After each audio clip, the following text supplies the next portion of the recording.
বন্ধুরা, তোমরা সবাই কেমন আছো? আশা করছি ভালো আছো। আমিও ভালো আছি। সকাল সকাল নতুন একটা দিন, নতুন একটা ব্লগ শুরু করলাম। তো চা নাস্তা খাওয়া হয়ে গেল। এখন সবজি টবজি রেডি করি। এখন মনে করো কালকে যেটা নিয়ে আসছিলাম সেটা এখন বাজবো। তো একে একে কী রান্না হবে সেই সবজিগুলো রেডি করি। মেয়ে ম্যাগি বানাচ্ছে, ম্যাগি খাবে। এখন আগে শাকটা বাছি, তারপরে এটা পরে দেখা যাবে। আস্তে আস্তে সকালের সব কিছু সারার পরে, সারার পরে বলতে পারো, এই নাস্তা পানিগুলা সারার পরে আস্তে আস্তে গুটি পায়ে সংসারের কাজগুলোনের দিকে হাত দিচ্ছি। আর সব থেকে বড়ো কথা কি বলো তো, আজকে মনটাও খুব একটা ভালো নাই, জানো তো। অনেক এরকম কথা আছে যেগুলো তোমাদের সাথে শেয়ার করতে চাই, কিন্তু শেয়ার করতে পারি না। দেখো, সোশ্যাল মিডিয়াটা একটা এরকম জিনিস, তুমি একটা কথা তোমার মুখ দিয়ে বেরোয় যাবে, সেটা তুমি বুঝতেই পারবা না সেই জিনিসটাকে নিয়ে কে কত দূর চলে যাবে। তার জন্য মনে করো আমি, তার থেকে বড় কথা হলো আমার ফ্যামিলি মেম্বারটাও ছোট। 40 জন নিয়ে আমার ব্লগ, আমার এই চ্যানেলটা ব্লগগুলো বলতে পারো। তো 40 জনের এই ছোট্ট একটা পরিবারকে আমি আমার কথা শেয়ার করতে চাই, আবার চাই না। তো সেরকম মানে ফ্যামিলিটা যদি আমার আরেকটু বড় হতো, তাহলে হয়তো কমেন্ট আসতো, কমেন্টে কেউ জিজ্ঞাসাও করতো, আবার কেউ জানতে চাইতো, কেউ নিজেটা জানাইতো। তো সেরকম একটা পরিস্থিতি থাকলে মনে করো কথাগুলো বলা যায়, ঠিক আছে। তো সব কথা তো আর ফট করে সবাইকে বলা যায় না। আর আমার পরিবারটা এতটাই ছোট, মানে বলতে পারো যে আমি একটা শূন্যের মধ্যে ভাসতেছি। সেই শূন্যটা কখন উধাও হয়ে যাবে তার কোনো ঠিক নেই। তো সেই কথাগুলো পরে ভাসবে, তার থেকে ভালো পরিবারটা আরেকটু বড় হোক। তোমরা যদি আমাকে সহযোগিতা করো, তাহলে অবশ্যই আমার পরিবারটা একটু বড় হবে, জানো। তো সেই দিনটার অপেক্ষায় আমি থাকলাম। আর আমার কিছু কথা আমার মনেই থাকলো, তোমাদের সহযোগিতার জন্য আমি অপেক্ষা করব। আর আমি জানি আমার পরিবারটা আজকে হয়তো ছোট, কালকে ঠিক বড় হবে। আর বাইরে না প্রচুর মানে বিদ্যুৎ চমকাচ্ছে। আমি তো ভয়েস দিচ্ছি কারণ বাড়িতে আজকে সারাদিন কাজকর্ম হয়েছিল, অনেক রকম আওয়াজ ছিল, যার জন্য আমি আর মানে ভিডিওটা করতে পারিনি। তার জন্য পরে আমাকে ভয়েস দিতে হয়েছে। আর ভয়েস যখন দিচ্ছিলাম তখন বাইরে প্রচণ্ড বৃষ্টি হচ্ছে, বিদ্যুৎ চমকাচ্ছে। আর আমার ঘরের কাজ তো এখনও কমপ্লিট হয় নাই। মনটা খুব খারাপ, যেন ঘরের বিষয়টা আসলে মনটা খারাপ হয়ে যাচ্ছে। মানে লেবার মিস্ত্রিরা ঠিক মতন আসে না, কাজকর্ম হচ্ছে না, পয়সা যাচ্ছে, এক কাজ দুইবার করে করাইতে হচ্ছে, যার কারণে আমি তোমাদেরকে ঘরের কাজ দেখানোই বন্ধ করে দিচ্ছি, জানো তো। আর এই একটা গাড়ি নিলাম, গাড়িটা যদিও তোমাদেরকে ঠিক মতন আমি দেখাই নেই।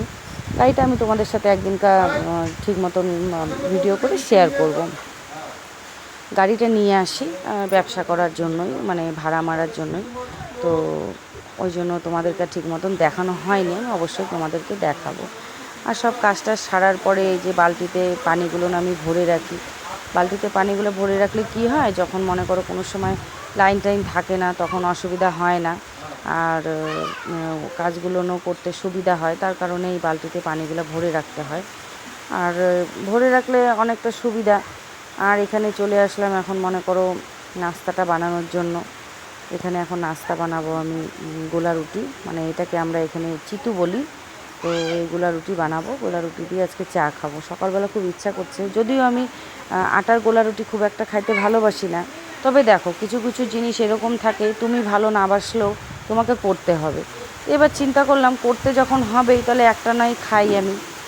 তো ওই জন্য সবাইকে একটা একটা করে ভাইজি দিলাম, সবাই খাইলো। খাওয়ার পরে আমি আমারটাকে একটুখানি তেল বেশি করে দিয়ে আর একটু কড়া কড়া করে ভাজলাম, ভেজে তারপরে ওটা দিয়ে চা খাইলাম।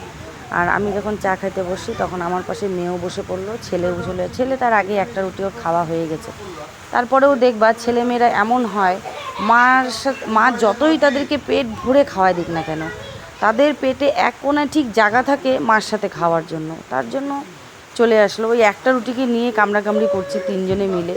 তো ওখানে আবার ছেলেও চলে আসলো, বসে পড়লো। এবার চাটা খাওয়া হয়ে যাওয়ার পর এখন মনে করে চলে আসলাম। নিজের দিকে তো যত্ন করতে পারি না, একটু ভাবলাম যে মাথা ব্যথাগুলো আঁচড়ে টাচড়ে নিই, কিন্তু আর হলো না, জানো তো। মাথা যখনই আঁচড়ানোর জন্য চুলগুলো নিয়ে করলাম, তখনই আবার কে এসে ডাকাডাকি করতেছে, তার জন্য আর হলো না।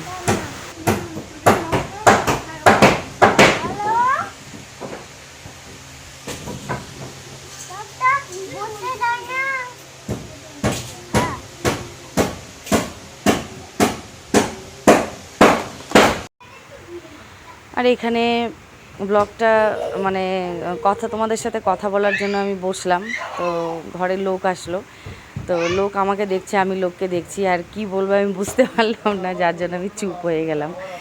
আর এখানে যে মনে করো ফট করে যারা কাজ করছিল তাদের তো খাওয়া দাওয়া করার কথা ছিল না, তার জন্য আমি সেভাবে রান্নাটা করি নাই। পরে আবার বললো যে না, তারা খাওয়া দাওয়া করবে, যার জন্য আর ফট করে কী আর রান্না করি। এবার সব থেকে শর্টকাট যেটা, সেটা আমার কাছে মনে হলো যে কটা কচু কাইটে নিয়ে আসি, কচুগুলো ওই করি, ভাজা ভাজা করি। সন্ধ্যাবেলায় সব মিস্ত্রিরা চলে গেল, চলে যাওয়ার পর চা খাইলাম আমরা, তখনই একবার চা খাওয়া হয়ে গেছে, পরে আবার একটু চা খাইলাম। চা খাওয়ার পরে এই যে দেখো, এই যে বালিশটা, তো এই বালিশগুলো আমি কিছুদিন আগে বানাইছিলাম, তো বানানোর সময় অতটা বুঝতে পারি নাই, বালিশগুলো যত দিন যাচ্ছে না তত চ্যাপ্টা হয়ে যাচ্ছে। এবার যখন লোকজন আসবে তখন তাদের আমি চিন্তা করতেছি বসে বসে সন্ধ্যাবেলা যে কি করা যায়। তো চ্যাপ্টা বালিশগুলো যদি কাউকে দেই, সে 2টা করে বালিশ চাবে, মানে চ্যাপ্টা মানে পাতলা পাতলা হয়ে যাচ্ছে, 2টা বালিশ দাও। তো চিন্তা করলাম তো এই 2টা বালিশকে জোড়া দিয়ে একটাই করে দিই, মানে যেখানে একটা বালিশ হওয়ার কথা সেখানে আমি তখন তো বুঝতে পারিনি, মানে 2টা করে বালিশ বানাই ফেলছি। তো এখন দেখলাম বালিশগুলো চ্যাপ্টা হয়ে যাচ্ছে, তো চিন্তা করলাম 2টা বালিশকে খুলে একটা করে দিই, তাহলে আর কোনো অসুবিধা থাকবে না। তো সন্ধ্যাবেলা এখন এগুলাই করছি, মানে আবং যাবং কাজ চলছে আর কি, কাজ না থাকলে আর কি যা হয়, মেয়ে ছেলেদের মাথায় তো চলতেই থাকে কিছু না কিছু, তো আমার মাথায় আবার এই বুদ্ধিগুলো বেশি চলে। তো আর রাতে রান্নাবাড়ি কিছু করার নাই, ছেলে বাবার সাথে বাজারে গেল, আর এখন এই টুকটাকগুলো একটু একটু করতে থাকি, আর ভাতটা সবই আছে, রাতে মনে হয় কিছুই আর রাঁধতে হবে না। তো মেন কথা হলো যে আজকের ব্লগটা আমি এখানেই শেষ করছি, দেখা হচ্ছে কালকে একটা নতুন ভিডিওর সাথে।